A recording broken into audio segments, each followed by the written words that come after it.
सबसे पहले दोस्तों आप सभी હેલો ફ્રેન્ડ, સ્વાગત છે તમારું મારા કિચનમાં। આજે હું તમારી સાથે શેર કરીશ બાળકોના મનપસંદ એવા બ્રેડ પિઝાની રેસીપી। તો બ્રેડ પિઝા એકદમ ટેસ્ટી અને ઝટપટ બની જાય છે અને તમે તેને બાળકોના લંચ બોક્સમાં પણ બનાવીને આપી શકો છો। તો ચાલો રેસીપી શરૂ કરીએ।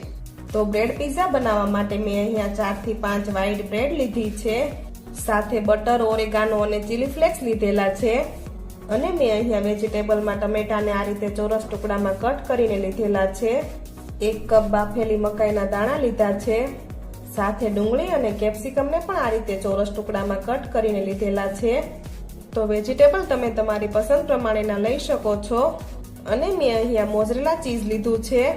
તમારી પાસે જો મોઝરેલા ચીઝ અવેલેબલ ના હોય તો પ્રોસેસ ચીઝ પણ લઈ શકો છો। સાથે મેં અહીંયા પિઝા સોસ લીધો છે। જો તમારી પાસે પિઝા સોસ ના હોય તો તમારે ટમેટો કેચઅપ, શેઝવાન સોસ બંનેને મિક્સ કરી પિઝા સોસ બનાવી શકો છો। હવે આપણે બ્રેડને તૈયાર કરીશું।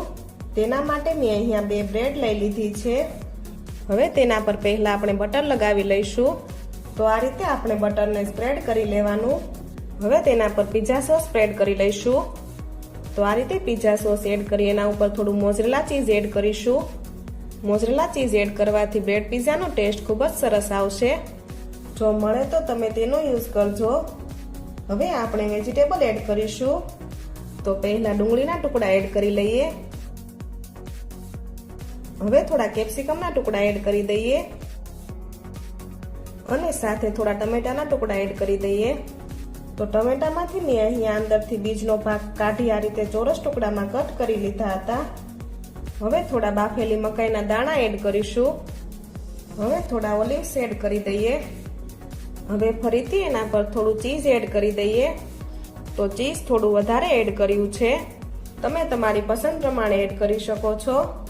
હવે આ બ્રેડ પિઝા તૈયાર છે। તો હવે આપણે આને શેકી લઈશું। તો બ્રેડ પિઝા શેકવા માટે આ રીતે તવાને મીડિયમ ફ્લેમ પર ગરમ કરવા મૂકી દીધો છે।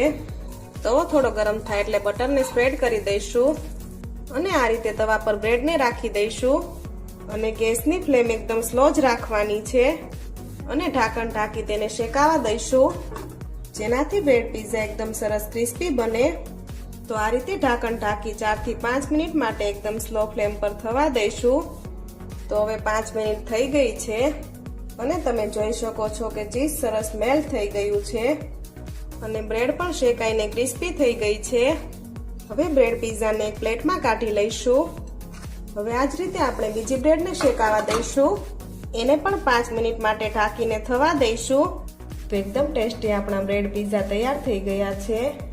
હવે ઉપરથી થોડા ચીલી ફ્લેક્સ સ્પ્રિંકલ કરીશું અને થોડો ઓરેગાનો એડ કરીશું। તો તમે તમારા ટેસ્ટ પ્રમાણે વધારે કે ઓછું એડ કરી શકો છો। તો ગરમા ગરમ બ્રેડ પિઝાને તરત જ સર્વ કરો। તો તમે ઘરે ક્યારેય આ રીતે બ્રેડ પિઝા ના બનાવ્યા હોય તો આ રેસ્ટોરન્ટ જેવા બ્રેડ પિઝા તમે ઘરે એકવાર જરૂરથી ટ્રાય કરજો। તમને મારી આજની રેસીપી ગમી હોય તો કોમેન્ટ કરી જરૂરથી જણાવજો।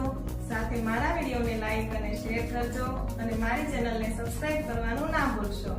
Thank you for watching.